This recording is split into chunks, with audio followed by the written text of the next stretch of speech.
भारत के स्वतंत्रता संग्राम के छिपे सितारे।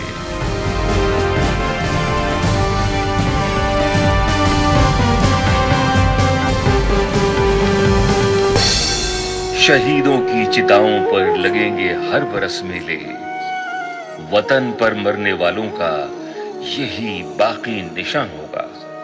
यही जज्बा था उस शहीद सुखदेव का, जिन्होंने देश के लिए हंसते हंसते अपनी जान कुर्बान कर दी।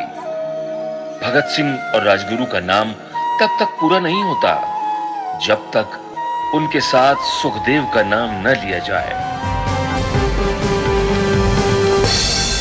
नमस्कार दोस्तों, हमारे YouTube चैनल पर आपका स्वागत है और आज हम चर्चा करेंगे एक ऐसे महान क्रांतिकारी की जिन्होंने अपनी कम उम्र में ही देश की आज़ादी के लिए अपने प्राणों का बलिदान दे दिया।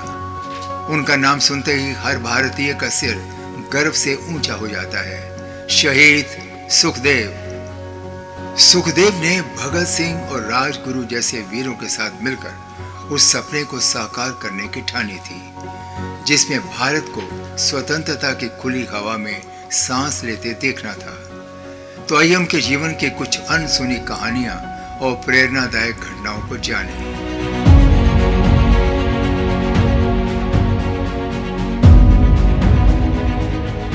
सुखदेव का जन्म 15 मई 1907 को पंजाब के लुधियाना जिले के नौभरा इलाके में हुआ। उनका पूरा नाम था सुखदेव थापर, लेकिन लोग उन्हें प्यार से सिर्फ सुखदेव कहकर बुलाते थे। उनके पिता का नाम रामलाल और माता का नाम रल्ली देवी था। दुर्भाग्यवश सुखदेव के जन्म के 3 महीने बाद ही उनके पिता का निधन हो गया। इसके बाद उनके ताऊ लाला अचिंतराम और ताई ने उनके लालन पालन में उनकी मां का पूरा साथ दिया। बचपन से ही सुखदेव के मन में देश प्रेम की भावना प्रबल थी।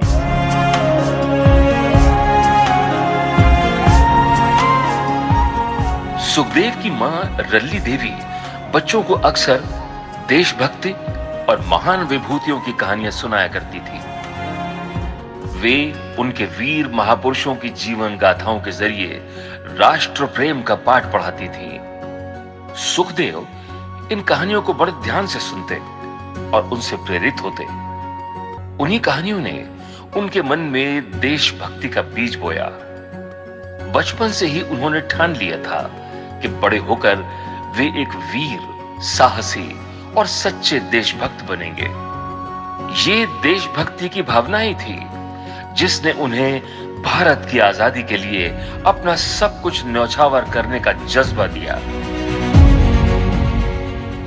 अपने बचपन में ही सुखदेव ने ब्रिटिश सरकार के क्रूर अत्याचारों को अपनी आंखों से देखा था।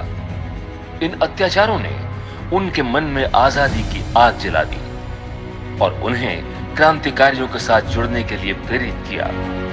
तभी उन्होंने ठान लिया था कि वे अपने देश को ब्रिटिश हुकूमत के बंधनों से मुक्त कराएंगे। माँ, जब मैं बड़ा हो जाऊंगा तो अपना देश आजाद कराऊंगा। हाँ बेटा, जुग जुग जियो। सुखदेव की शिक्षा national college of arts, national college Lahore में हुई। पिता के निधन के बाद उन्होंने अपने चाचा श्री अचिंताराम के साथ लायलपुर में रहना शुरू कर दिया।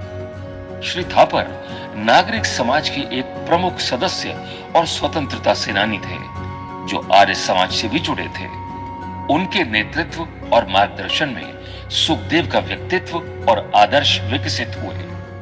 श्री थापर ने सुखदेव को न केवल शिक्षा दी, बल्कि उन्हें स्वतंत्रता संग्राम और समाज सेवा के महत्व से भी परिचित कराया।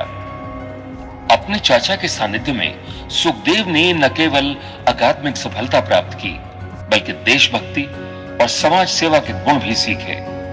सुखदेव की शिक्षा और उनके चाचा के मार्गदर्शन ने उनके जीवन में महत्वपूर्ण भूमिका निभाई, जिससे वे एक महान स्वतंत्रता सेनानी बने। वाराणसी में अपनी पढ़ाई के दौरान सुखदेव ने संस्कृत और अन्य हिंदू धार्मिक ग्रंथों का अध्ययन किया।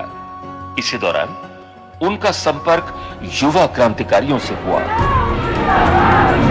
हमें अंग्रेजों के खिलाफ एकजुट होना होगा। बिल्कुल, अगर हमें आजादी चाहिए तो क्रांति का रास्ता अपनाना होगा। 1921 में सुखदेव ने नेशनल कॉलेज लाहौर में प्रवेश किया, जहां उनकी मुलाकात भगत सिंह और भगवती चरण वोहरा से हुई। ये वो समय था जब क्रांति की चिंगारी ने ज्वाला का रूप लेना शुरू किया। सुखदेव, हमें हर युवा को क्रांति से जोड़ना होगा। हाँ भगत, ये देश हमें पुकार रहा है। हमें इसके लिए अपना सब कुछ न्यौछावर करना होगा। सुखदेव ने किशोरावस्था में ही हिंदुस्तान सोशलिस्ट रिपब्लिकन एसोसिएशन से जुड़कर क्रांतिकारी आंदोलन की शुरुआत की। वो शहीद भगत सिंह और चंद्रशेखर आजाद के करीबी सहयोगी रहे।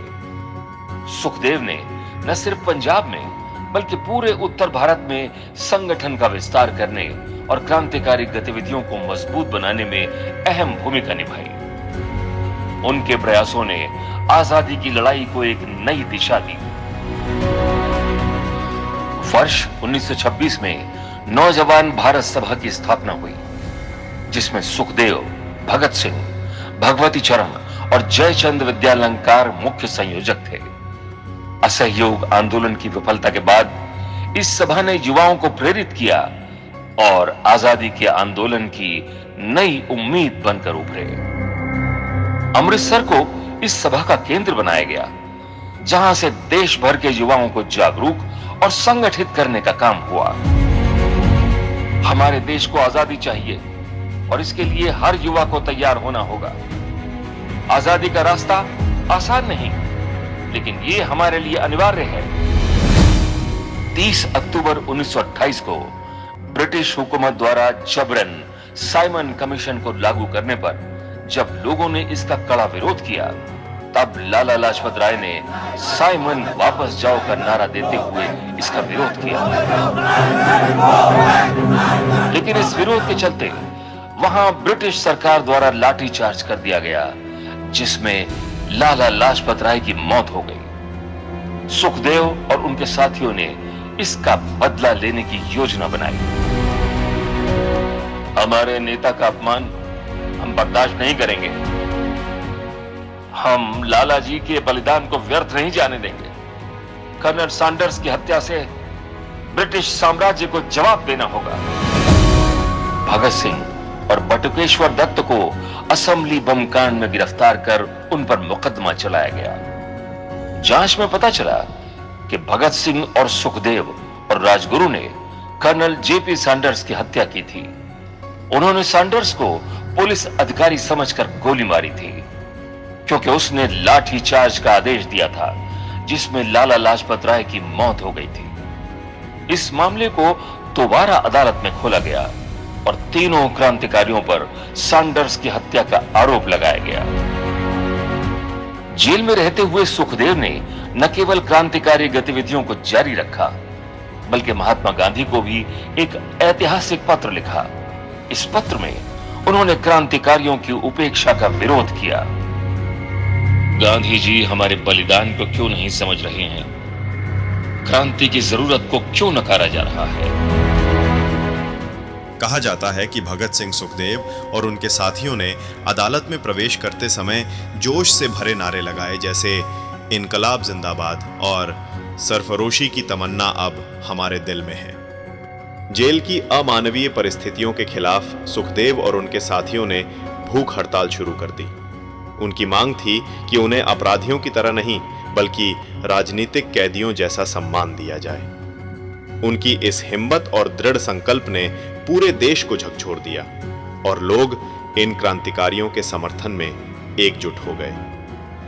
23 मार्च 1931 का दिन इतिहास में अमर हो गया, जब सुखदेव, भगत सिंह और राजगुरु को फांसी दी गई। उनकी शहादत ने पूरे देश को हिला दिया और आजादी के लिए लोगों के जज्बे को और मजबूत कर दिया। ये तीनों क्रांतिकारी देशभक्ति का ऐसा उदाहरण बन गए जो हमेशा दिलों में जिंदा रहेंगे।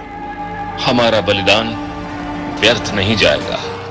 जय हिंद। शहीद सुखदेव का जीवन हमें सिखाता है कि सच्ची देशभक्ति उम्र या हालात की मोहताज नहीं होती। उनका बलिदान हर भारतीय के दिल में अमर है।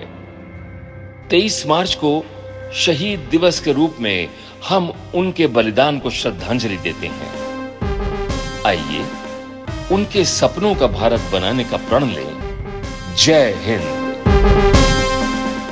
तो दोस्तों, ये थी कहानी हमारे महान क्रांति के नायक अमर शहीद सुखदेव की। उनकी बहादुरी, बलिदान और मातृभूमि के प्रति उनकी अटूट निष्ठा ने उन्हें भारतीय स्वतंत्रता संग्राम के इतिहास में अमर बना दिया। उनकी कहानी हमें याद दिलाती है कि स्वतंत्रता पाने के लिए कितने युवाओं ने अपने प्राणों की आहुति दी। सुखदेव जैसे वीरों की वजह से ही आज हम एक स्वतंत्र भारत में सांस ले रहे हैं। दोस्तों, ऐसी कहानियां न केवल सुनने और सुनाने लायक होती हैं, बल्कि इन्हें दिल में बसाना भी जरूरी है। अगर आपको यह कहानी प्रेरणादायक लगी हो तो इसे लाइक करें, अपने दोस्तों और परिवार के साथ शेयर करें और हमारे चैनल को सब्सक्राइब करना बिल्कुल न भूलें। तो मिलते हैं बहुत जल्द एक और दिल को छू लेने वाली प्रेरणादायक कहानी के साथ। तब तक के लिए जय भारत, जय हिंद।